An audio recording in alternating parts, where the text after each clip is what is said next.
నమస్తే నేను మీ ఎంవి నాయుడు ఈరోజు విజయనగరం ప్రధాన చూద్దాం లక్ష్యానికి దూరంగా ఇళ్ల నిర్మాణాలు రాష్ట్ర వ్యాప్తంగా కూటమి ప్రభుత్వం జూన్ 12న సామూహిక గృహ ప్రవేశాలకు సిద్ధమవుతుంది ఇందులో భాగంగా జిల్లాలో 11,648 ఇళ్లను సిద్ధం చేయాలనే లక్ష్యంగా విధించారు ఇప్పటివరకు 41% మాత్రమే పూర్తయినట్లు తెలుస్తుంది గత ప్రభుత్వ హయాంలో PMAY 1.0 కింద 81,999 మందికి ఇల్లు మంజూరయ్యాయి ఇందులో 47,608 మంది నిర్మాణాలు పూర్తి చేశారు మరో 23,275 వివిధ దశల్లో ఉన్నాయి పనులు ప్రారంభించకపోవడంతో 11,116 వరకు రద్దు చేస్తున్నట్లు అధికారులు ప్రకటించారు నిర్మాణంలో ఉన్న వాటిలో గృహ ప్రవేశాలకు సగం మేరే లక్ష్యాన్ని విధించారు గ్రామీణం కంటే నగరపాలిక పురపాలక సంఘాల్లో ప్రగతి తక్కువగా ఉన్నట్లు గుర్తించారు బొబ్బిలి విజయనగరం అర్బన్లో పనులు ముందుకు కదలకపోవడంపై కలెక్టర్ అంబేద్కర్ అధికారులను ప్రశ్నించారు మంగళవారం నిర్వహించిన గృహ నిర్మాణ శాఖ సమీక్షలో ఆరా తీశారు అసలు కారణాలు ఏంటి నీటి సరఫరా లేకపోవడం వేసిన బోర్లు దొంగతనాలు గురవ్వడం అదనపు సాయం గురించి క్షేత్రస్థాయిలో అవగాహన కల్పించలేకపోవడం ఎక్కువ శాతం ఇల్లు గత ప్రభుత్వంలో ప్రారంభమై లేఅవుట్లో ఉండడం అవన్నీ గ్రామాలకు దూరం కావడం అని చెప్తూ ఉన్నారు ప్రత్యేక పరిశీలన చేయాలి ముందుకు రాని లబ్ధిదారి స్థాయిని పరిశీలించాలి ఇంటింటికి వెళ్ళి ఆధారాలతో సహా 2 రోజుల్లో నివేదిక ఇవ్వాలి అనర్హులైతే మంజూరైన గృహాలను రద్దు చేయాలి అదనపు సాయంపై ప్రచారం నిర్వహించాలని చెప్తున్నారు నోటీసులు జారీ చేయాలి కలెక్టర్ ఆదేశాల మేరకు రేపటి నుంచి సర్వే చేస్తాం గృహ ప్రవేశాలకు నిర్దేశించిన వాటితో పాటు 2026 నాటికి పూర్తి కావాల్సిన ఇల్లు లబ్ధిదారులకు నోటీసులు జారీ చేయనున్నామని నిర్మాణాలు పూర్తి చేసేలా చర్యలు తీసుకుంటామని గండి మురళీమోహన్ పీడి గృహ నిర్మాణ సంస్థ చెప్తూ ఉన్నారు అయితే నెల్లిమలలో వివరాలు సేకరిస్తున్న అధికారులు మనం చూస్తూనే ఉన్నాం అయితే ఇప్పటికే రాష్ట్ర వ్యాప్తంగా కూటమి ప్రభుత్వం జూన్ 12న సామూహిక గృహ ప్రవేశాలకైతే సిద్ధమవుతున్నట్టుగా ఇక్కడ తెలుస్తూ ఉంది అసలు ఎందుకు గ్రామీణ స్థాయిలో కానీ పట్టణ స్థాయిలో కానీ ఇల్లు ఎందుకు పూర్తిగా సిద్ధమవడానికి లబ్ధిదారులు ముందలుగా రాలేదు కారణాలు చెప్పాలని కలెక్టర్ చాలా సీరియస్ అవుతున్నట్టుగా తెలుస్తూ ఉంది దానికి సంబంధించిన అధికారులు కూడా దానికి వివరణ ఇచ్చారు ఇవి చాలా మందికి అయితే మాత్రము లబ్ధిదారులకి ఏ విధంగా ఇవి కట్టుకోవాలని కూడా పరిస్థితులు ఎక్కువగా గత ప్రభుత్వంలో ప్రారంభమయ్యే లేఅవుట్లో ఉండడం వల్ల అవన్నీ సమస్యలు చెప్తూ ఉన్నారు అలాగే ఎక్కడైతే మనం ఇచ్చామో ఆ ఇంట్లో కూడా నీటి సరఫరా లేకపోవడము రోడ్ల సదుపాయం లేకపోవడము తర్వాత లబ్ధిదారుడికి మళ్ళీ ఎక్కువ అమౌంట్ వచ్చేది కూడా పూర్తి స్థాయిలో గ్రామీణ ప్రాంతాల్లో పట్టణ ప్రాంతాల్లో పూర్తిగా అవగాహన చేయలేకపోవడమే కారణాలు ఎక్కువ తెలుస్తున్నట్లుగా ఇక్కడ అధికారులు చెప్పడం జరిగింది అయితే ఇదైతే మాత్రం కలెక్టర్ చాలా సీరియస్ చెప్తూ ఉన్నారు సామూహిక ఇల్లు అయితే మాత్రం కూటమి ప్రభుత్వం ఏర్పాటు చేసిన ఇళ్లపై అయితే మాత్రము చాలా వరకు జూన్ 12 నాటికి ఇవి సిద్ధమవుతున్నట్టు తెలుస్తూ ఉంది కాబట్టి ఎవరైతే ఇల్లు ఎందుకు కట్టుకోవట్లేదు అనర్హులైతే వెంటనే నోటీసులు ఇచ్చి వాళ్ళ దగ్గర నుంచి మళ్ళీ లబ్ధిదారుల నుంచి తీసుకోవాలన్నట్టుగా ఇక్కడ జారీ చేసినట్టుగా మనకు తెలుస్తూనే ఉంది అలాగే ఒకసారి గజపతినగరం ప్రధాన చూద్దాం దారి చూపరు దరి చేర్చనున్నట్టు మనం చూస్తూనే ఉన్నాం గజపతినగరం నుంచి జిన్నం గడసం మీదుగా పోరలి గ్రామం సమీప కోమటపల్లి గర్భంలో 18 కిలోమీటర్ల రహదారి కలుపుతూ ఉంది గజపతినగరం దత్తిరాజారు మెరగబుడుదం చీపురుపల్లి గరివిడి మండలంలో సుమారు 150 గ్రామాల ప్రజలు రాకపోకలకు ఇదే ఆధారం దాదాపు 7 ఏళ్లుగా పనులు జరుగుతూ ఉండడంతో ప్రయాణికులు విసుగుపోతూ ఉన్నారు ఎక్కడికక్కడ అసంపూర్తిగా ఉండడంతో వర్షాకాలం రాకముందే పనులు చేయాలని ప్రజలు కోరుతూ ఉన్నారు గుత్తేదారులు ఇంకా నిధులు రావాల్సి ఉందని చెప్తూ ఉన్నారు అయితే ప్రస్తుతం కలవట్టు పనులు చేస్తున్నాం సిమెంట్ పనులు మొత్తం 4 రోజుల్లో పూర్తి చేస్తాం అనంతరం మరో 2 వారాల్లో రహదారిపై తారు వేసేందుకు చర్యలు తీసుకుంటాం 5 కోట్లు గుత్తేదారులకు అందించేలా రికార్డులు చేశాం త్వరలో నిధులు వచ్చే అవకాశం ఉందన్నట్టు రవిశేఖర్ డి రోడ్డు భవనాల శాఖ చెప్తూ ఉన్నారు అయితే దాసుపేట వద్ద దుస్థితి మనం చూస్తూ ఉన్నాం 7 ఏళ్ళుగా గజపతినగరం పోరలి రోడ్డు నిర్మాణం రాళ్లతో ప్రయాణికుల నరకం చూస్తూ ఉన్నాము అయితే ఇది దారి చూపరు దరి చేర్చరు అన్నట్టు ఇక్కడ ప్రధానంగా దాసుపేట వద్ద ప్రజలు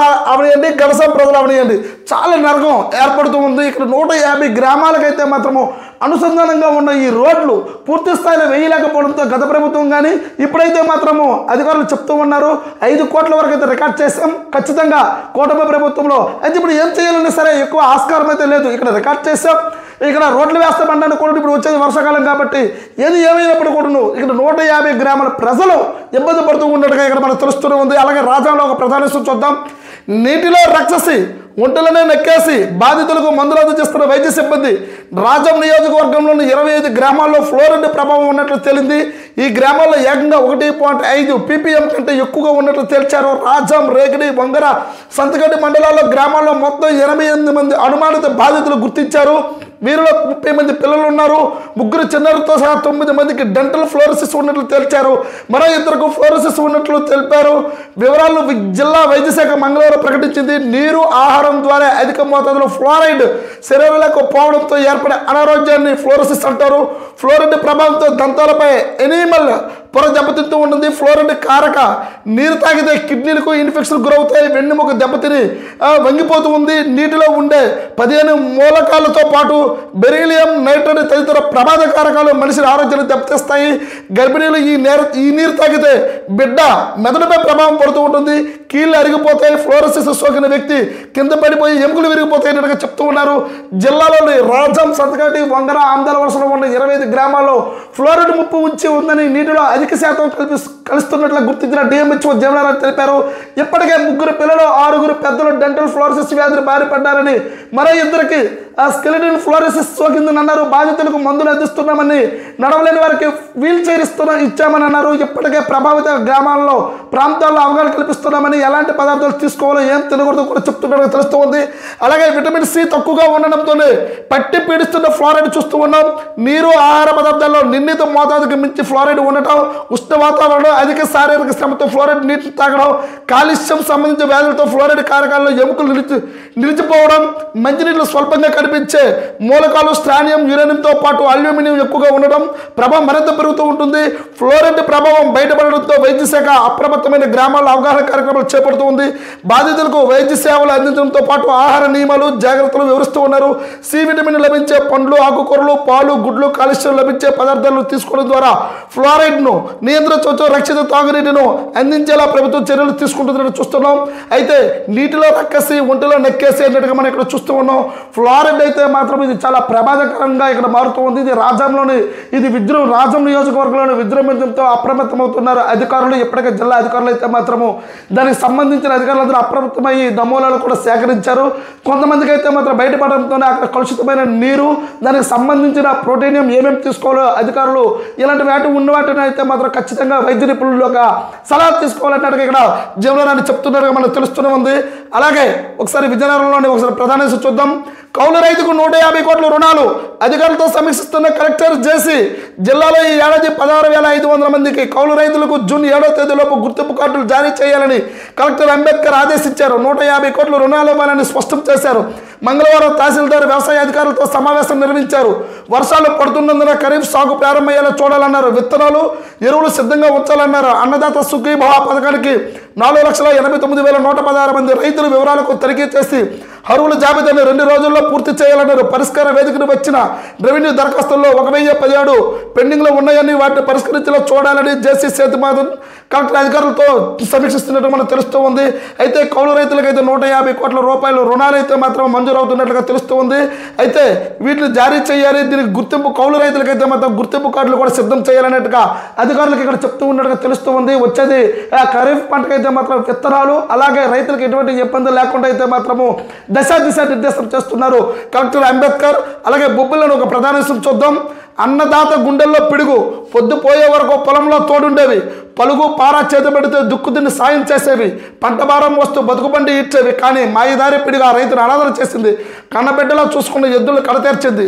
బొబ్బిల్లోని పిడుగుతో పాటు 2 ఎద్దులు మృత్యువాత పడిన ఘటన బొబ్బిలి మండలం రాజుపేటలో చోటు చేసుకుంది. మంగళవారం సాయంత్రం రైతు బంగారనాయుడు పొలంలో దుక్కుతుండగా వర్షం మొదలు కావడంతో ఎద్దులు ఒకే చోట నిలిపి ఆయన కుదుదలను నిల్చున్నారు. ఇందులో పెద్ద శబ్దంతో మూగజీవులు పిడుగుపడడంతో మృతి చెంది సుమారు 1,20,000 నష్టం జరిగినట్టుగా అధికారులు అంచనా వేశారు. ఇక్కడ మనం చూస్తూ ఉన్న అన్నదాత గుండెల్లో పిడుగు పడినట్టుగా పాపం ఇక్కడ అకాల వర్షం రావడం, తర్వాత రైతన్న అయితే మాత్రం పొలంలో ఉండడం, వాటితో ఎప్పుడు కూడాను ఉదయం లేచి నుండి మళ్ళీ పడుకునేంత వరకు దుక్కు దున్నే అతనికి రైతుకి ప్రధానమైనది తన యొక్క ఎద్దులు. అలాంటిది అకాలమైన పిడుగు పడడంతో వాడి యొక్క ఎద్దులు చనిపోవడంతో గుండె బరువెక్కి ఆ రైతుకి అపన్నాస్తం కోల్పోయిందని ఆ ఇంటి బాధితులందరూ కూడా బాధపడుతున్న మేము కూడా మనం చూస్తూనే ఉన్నాం.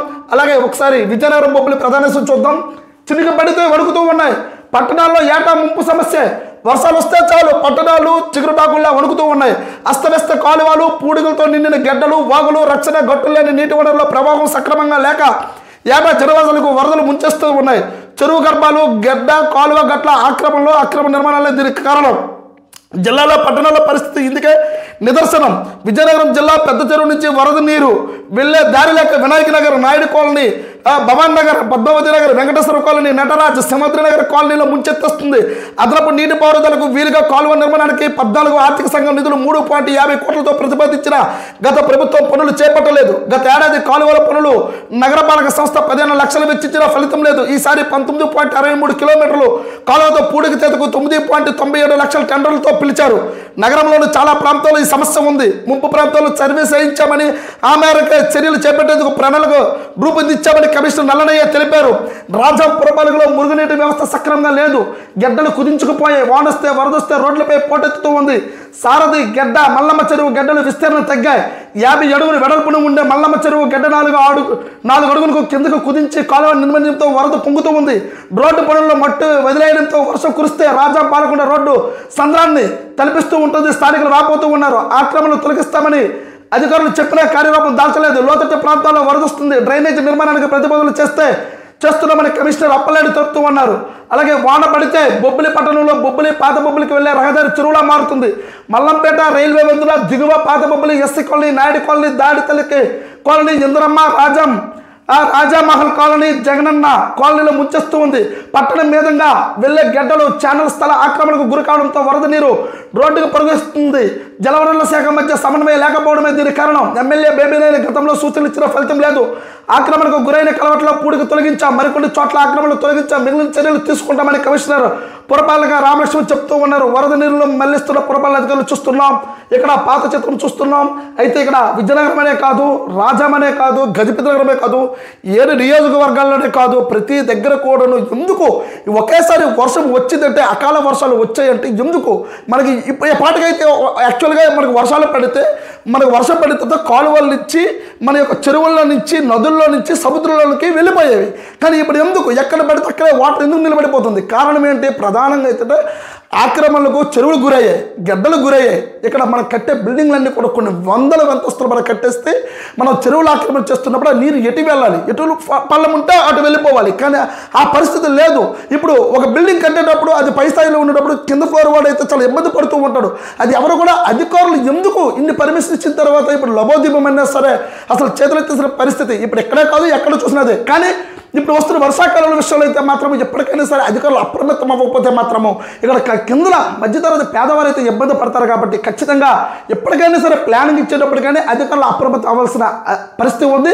అలాగే ఇప్పుడు అకాల వర్షాలు కాదు, ఇప్పుడు వస్తుంది పెద్ద వర్షాలే రాబోతున్న రోజుల్లో మనం పడుతూ ఉంటాయి. కాబట్టి ఇప్పటికే ముందస్తుగానే ఏ చర్యలైనా తీసుకోవాలని ప్రజలు వాపోతున్నట్టుగా తెలుస్తూనే ఉంది. చూస్తూ ఉండండి ఎంఈ న్యూస్. నేను మీ ఎంఈ నాయుడు.